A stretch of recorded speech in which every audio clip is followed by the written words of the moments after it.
அனைவருக்கும் வணக்கம். சிவி பயணம் வலைவலிக்கு உங்களை அன்புடன் வரவேற்கிறேன். இந்த வார காணொலியில் நம்ம விடுமுறைக்காக ஊருக்கு வந்திருந்தேன்னு சொல்லி எங்கள் ஊர் மாத்தூரை சுற்றி காமிச்சிட்டு இருந்தேன். நம்மளை கூப்பிட்டு அலுவலகத்தில் வந்து ஒரு 4 நாள் சீனாவுக்கு போக முடியுமா வேலை சம்மந்தமாக அப்படின்னு கேட்டாங்க. சரி போயிட்டு வரேன் அப்படின்னு சொல்லிட்டு கிளம்பிட்டேன். வாங்க, இந்த காணொலியில் நம்ம வந்து தாய்லாந்து பேங்காக் வழியாக தான் நான் வந்து சீனாவுக்கு போயிட்டுருக்கேன். தாய்லாந்து பேங்காக் ஏர்போர்ட்டில் நமக்கு என்னெல்லாம் இருக்குது, கட்டாயமாக பார்க்க வேண்டிய இடங்கள் என்ன இருக்குது, என்னென்ன பொருட்கள்லாம் இருக்குது அப்படின்னு சொல்லிட்டு சுற்றி பார்ப்போம். வாங்க காணொலிக்குள்ளே போவோம். இரவு 12 மணிக்கு சென்னையில் கிளம்புல நமக்கு விமானத்தில் வந்து 3 கறித்துண்டு, கோழிக்கறி, சோறு, அப்புறம் இனியப்பம், கொஞ்சம் பழங்கள், வெதுப்பி, பாலடை கட்டி இதெல்லாம் வச்சு சாப்பாடு கொடுத்தாங்க. நல்லா இருந்தது. வந்து இறங்கின உடனே பார்த்திங்கன்னா தாய்லாந்துடைய பாரம்பரிய கட்டிடக்கலை முறையில் கட்டின ஒரு கோயில், இல்லாட்டினா அரசர்கள் வாழ்கிற வீடு அந்த மாதிரி தான் இருக்கும் அப்படின்னு சொல்லி காமிச்சிருந்தாங்க. இது அழகாக இருந்துச்சு. இது கட்டாயமாக பார்க்க வேண்டிய ஒன்று. அதுபோல் எங்கே பார்த்தாலும் எல்லா கடைகள்லையுமே நான் பார்த்து தெரிஞ்சுக்கிட்ட ஒரு விஷயம் என்ன அப்படின்னா, தாய்லாண்டை பற்றி நிறைய பொருட்களை வந்து இவங்க உற்பத்தி பண்ணுறாங்க. அதுவும் வந்து இவங்கக்கிட்ட என்ன இருக்கோ இயற்கை வளங்கள் அதை வச்சு நிறைய பொருட்களை உற்பத்தி பண்ணி விற்கிறாங்க. உதாரணத்துக்கு சொல்லணும்னா இங்கே பாருங்களேன், இந்த பழங்களை காய வச்சு சீவல் போட்டு, இந்த அன்னாச்சி பழமாகட்டும், இல்லாட்டினா வந்து குமிழி பழமாகட்டும், இல்லாட்டினா பப்பாளி பழம், மாம்பழம், இந்த மாதிரி எல்லா பழங்களையுமே வந்து இவங்க வந்து சீவல் போட்டு காய வச்சு அதை வந்து அடைச்சி விற்றுக்கிட்டு இருக்காங்க. நிறைய விலை வச்சு விற்கிறாங்க. வாழைப்பழத்தை கூட விட்டு வைக்கல. மங்குஸ்தீன், வாழைப்பழம், இந்த மாதிரி எல்லா பழங்களையுமே சீவல் போட்டுடுறாங்க. அதை வந்து நல்ல ஒரு இதில் தயார் பண்ணி வச்சு விற்றுக்கிட்டு இருக்காங்க. நிறைய விலை. அதுக்கடுத்து மிக முக்கியமான விஷயம் தாய்லாந்து அப்படின்னா வந்து இந்த பசப்பசப்பு இருக்கிற பசை அரிசி, பசை சோறுன்னு சொல்லலாம். அது கூட வந்து மாம்பழத்தை வச்சு சாப்பிட்றாங்க. சோறே வந்து இங்கே ஒட்டி இருக்கும். அதுவே பார்த்திங்கன்னா வந்து ஒரு கிட்டத்தட்ட 500 ரூபா நம்ம ஊர் காசுக்கு இந்த சோறு. அதுலேயே வெவ்வேறு வண்ணங்கள்லாம் வச்சுருந்தாங்க. நீல வண்ணத்தில் இருந்துச்சு, பச்சை வண்ணத்தில் இருந்துச்சு. இந்த நீலை வண்ண சோறை பார்த்திங்கன்னா வந்து நம்ம சங்குப்பூ இருக்குல்ல, அதுலேருந்து சாறு எடுத்து போட்டு பண்ணியிருக்காங்க. பச்சை சோறு வந்து இந்த கற்றாழை, ஒரு வகையான கற்றாழை செடியிலேருந்து எடுத்து போட்டு அந்த பிசு சோறு செஞ்சுருக்காங்க.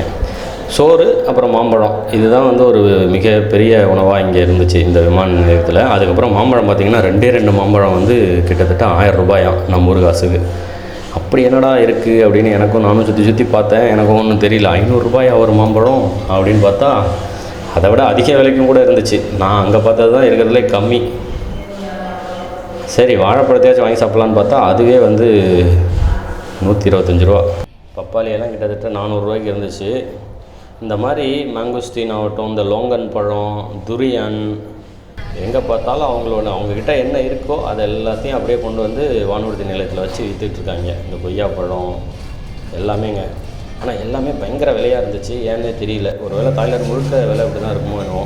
அதுக்கப்புறம் சிறப்பாக பார்த்திங்கன்னா இங்கே உணவு கூட வந்து இந்த வாழை இலையில், பாக்கு மட்டையில் வச்சுருந்தாங்க கறி. அதுக்கப்புறம் வாழை இலையில் சோறை சுற்றி இப்படி தான் வச்சு விற்றுக்கிட்டு இருக்காங்க வானூர்தி நிலையத்திலேயே. நல்லா அழகாகவும் இருந்துச்சு. அதே சமயத்தில் பொருளாதாரமும் ரொம்ப சிறப்பாக இருந்தது. இயற்கை முறையில் செஞ்சுருந்தாங்க.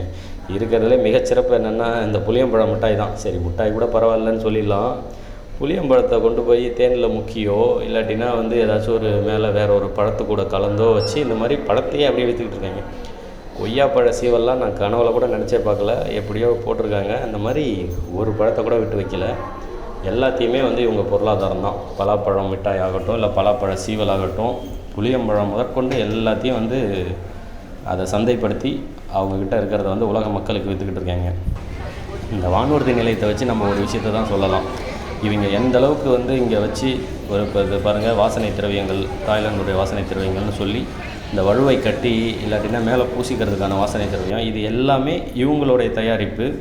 இவங்க நாட்டில் என்ன மாதிரி வாசனை பொருட்கள் இருக்குமோ அதை வச்சு அந்த வடிவங்களும், இப்போ யானை பூக்கள் வச்ச மாதிரி, இல்லை பழங்கள் வடிவத்தில், இந்த மாதிரி வெவ்வேறு வடிவங்கத்தில் இந்த வழுவை கட்டின்னு சொல்லுவாங்கள்ல, குளிக்கிறதுக்கான வழுவை கட்டி அது இருந்துச்சு. இந்த தானி வடிவத்தில், அப்புறம் எலுமிச்சை வடிவத்தில், அப்புறம் யானை வடிவம், அழகாக பூக்கள் வடிவத்தில், இதெல்லாம் வந்து இவங்களே வந்து கைவினை பொருட்களாக செஞ்சு விற்கிறதா சொல்லி போட்டிருந்தாங்க.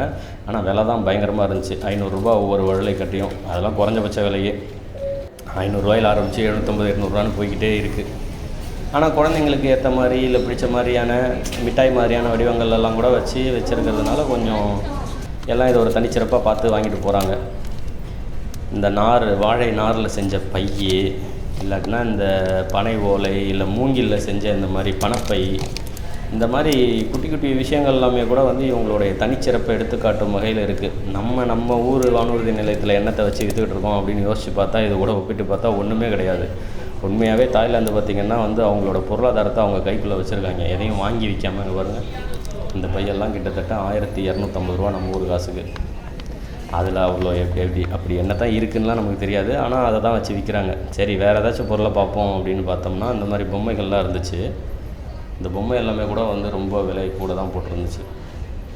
இதுக்கு நம்ம அதே வாங்கிட்டு போயிடலான்ற அளவுக்கு இருக்கும். ஏன்னா இது எங்கே செஞ்சாங்க என்ன ஏதுன்னு தெரியாது. அந்த மாதிரி இங்கே இதுவுமே வந்து இந்த ஊரில் செஞ்சது தான். இப்போ பாருங்கள், ஒரு சின்ன பொம்மையே வந்து 1300 ரூபா அந்த மாதிரி. சரி, பெரிய பொம்மைலாம் எவ்வளோ இருக்கும் அப்படின்னு பார்த்தா இதெல்லாம் கிட்டத்தட்ட 3000 ரூபா போகுதுங்க ஒவ்வொரு பொம்மையும்.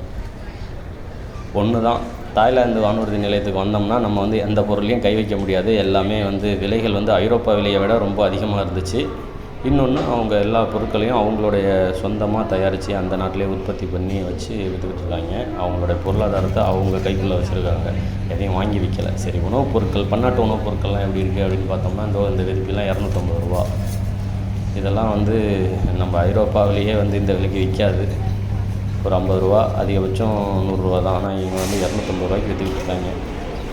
வானூர்தி நிலையம்னாவே ஒரு அர்த்தம் வேணாமா? இன்னொரு தனி சிறப்பான விஷயம் என்னத்தை பார்த்தேன் அப்படின்னா, இது சிறப்பு அப்படின்னு சொல்ல முடியாது, ஒரு முக்கியமான விஷயம். இந்த கதையை பெரும்பாலும் நம்ம தமிழ்நாட்டில் எல்லோரும் கேட்டிருப்போம்னு நினைக்கிறேன். அப்படி கேட்காதவங்களுக்காக இந்த கதையை சொல்கிறேன். இந்த பாற்கடலை கடைஞ்சி அசுரர்களும் தேவர்களும் கடைஞ்சாங்க, அதிலேருந்து அமுதம் வந்துச்சு அப்படின்ற ஒரு கதையெல்லாம் கேள்விப்பட்டிருப்பீங்கள்ல. அந்த மாதிரி கதை வந்து இந்த ஊர்லேயும் இருக்குது. கம்பராமாயணம் கூட தாய்லாந்தில் இருக்குது. கம்பராமாயண கதைகள், அப்புறம் இந்த மாதிரி இந்த வாசுகி பாம்பை வச்சு மந்திர மலையை வச்சு பாற்கடலை கடைஞ்சாங்க அசுரர்கள் தேவர்கள்னு. அதுலேயும் பார்த்திங்கன்னா நம்ம ஊர் கதையில் இருக்க மாதிரியே வந்து இவங்க அசுரர்களை வந்து கருப்பு வண்ணத்தில் இல்லை வெவ்வேறு வண்ணத்தில் காமிச்சு, தேவர்கள் அப்படின்னு சொல்லப்படுறவங்கள வந்து வெள்ளை வண்ணத்தில் காமிச்சு, இந்த மாதிரி அந்த பாகுபாடு இல்லை அந்த ஒரு இது அதே கதை அதே வடிவத்தில் இங்கேயும் சுற்றிக்கிட்டு இருக்குது. அது வந்து அதை ஒரு பொம்மையாக வச்சு வானூர்தி நிலையத்தில் வைக்கிற அளவுக்கு அந்த கதை வந்து இங்கே பிரபலம் அப்படின்னா பார்த்துக்கோங்களேன். அதனால் இந்த மாதிரி கதைகளில் இல்லை வாழ்வியலில் நிறையா ஒற்றுமை இருக்குது. நம்ம வந்து அதுக்கு காரணமாக வந்து தென்னிந்தியாவை சொல்லலாம், தமிழர்களையும் சொல்லலாம். ஏன்னா வந்து சோழர்கள் வந்து கொஞ்சம் சோழர்களோட ஆட்சியும் இங்கே இருந்துச்சு சில காலம், 12ஆம் நூற்றாண்டு 11ஆம் நூற்றாண்டில் இன்னும். ஆனால் இவங்களை பார்த்திங்கன்னா நம்ம ஊரில் கூட ஒரு பன்னாட்டு வானூர்தி நிலையத்தில் நான் இந்த மாதிரி தானியங்கி கூட்டுறது இதெல்லாம் நான் பார்க்கல. ஆனால் தாய்லாந்து வந்து ஏன் நம்ம ஊரில் கூட பார்க்கல அப்படின்னா, நம்ம வந்து சீனாவுக்கு போட்டிகிட்ருக்கோம் அப்படின்னு சொல்கிறோம். உண்மையாக பார்த்தோம்னா தாய்லாந்து, இந்தோனேஷியா இந்த மாதிரி சின்ன சின்ன நாடுகள்லாம் இதில் வந்து பயங்கரமாக செயல்பட்டுக்கிட்டு இருக்காங்க. அதே மாதிரி பெரும்பாலும் இந்த வானூர்தி நிலையத்தில் வந்து பையெல்லாம் பார்த்திங்கன்னா, நான் ஐரோப்பாவில் கூட நிறைய நாட்டில் பார்த்துருக்கேன். ஒரு பட்டையில் கீழே இறங்கி வந்துக்கிட்டு இருக்கோம், அதுலேருந்து தூக்கி போடுவாங்க. ஆனால் இங்கே வந்து ஒரு தனி மேடையை வச்சு அந்த மேடையை உயர தூக்கிட்டு போய் அதில் பைகளை ஏற்றி அப்படியே கீழே இறக்குறாங்க, தூக்கி போடாமல். இந்த யானை சிற்பம் ரொம்ப அழகாக இருந்தது. அதே மாதிரி இது வந்து 3வது தளத்தில் இருந்துச்சு. அவங்களுடைய என்ன சொல்கிறது, அவங்க பொருளை தாண்டி அவங்களோட கலை, அவங்களுக்கு என்ன முக்கியமாக நினைக்கிறாங்க, அந்த மாதிரி விஷயங்களையும் வந்து இவங்க வச்சு காண்பிச்சுக்கிட்டு இருக்காங்க இங்கே. பெரும்பாலும் இந்த சிலைகள்லாம் பார்த்தா நம்ம ஊர் சிலையை ஏதோ பார்க்குற மாதிரியே எனக்கு ஒரு உணர்வாக இருந்தது. அது ஏன் அப்படின்னு எனக்கு தெரியல.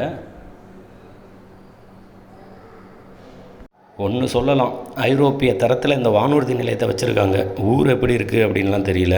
ஆனால் வந்து இந்த வானூர்தி நிலையம் வந்து ரொம்ப பளபளப்பாக வச்சு, நிறைய ஆட்களை வச்சு சுத்தம் பண்ணி, நிறைய இருக்கைகள் போட்டு ஒரு உலகத்தரத்தில் வச்சுருக்காங்க அப்படின்னே சொல்லலாம். கண்டிப்பாக நிறைய இருக்கைகள், ஓய்வு இருக்கைகள் நிறைய போட்டு, ஒவ்வொரு கழிப்பறைக்கும் ஒவ்வொரு ஆட்களை போட்டிருக்காங்க. ஒவ்வொருத்தருடைய வேலையே, முழு வேலையே அன்றைய நாள் முழுக்க அந்த கழிப்பறையை சுத்தமாக வச்சுக்கிறது தான். அந்த மாதிரி ஒவ்வொரு கழிப்பறைக்கும் ஒவ்வொரு ஆட்கள் தனியாக இருக்காங்க சுத்தம் பண்ணுறதுக்கு.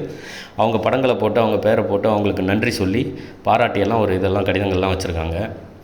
இந்த மாதிரி சில சிறப்பு பொருட்களையும் காட்சிப்படுத்தியிருந்தாங்க. தோட்டக்கலையை மேம்படுத்தி காட்டுற விதமாக வந்து ஒரு பெரிய மரத்தை, ரொம்ப பெரிய மரம் இல்லை, ஆனால் கண்டிப்பாக இது ஒரு செடின்னு சொல்ல முடியாதுல்ல, மரத்தை வந்து ஒரு குடுவையில் வச்சு அதை அழகாக தொங்க விட்டு அப்படி காண்பிச்சிருந்தாங்க.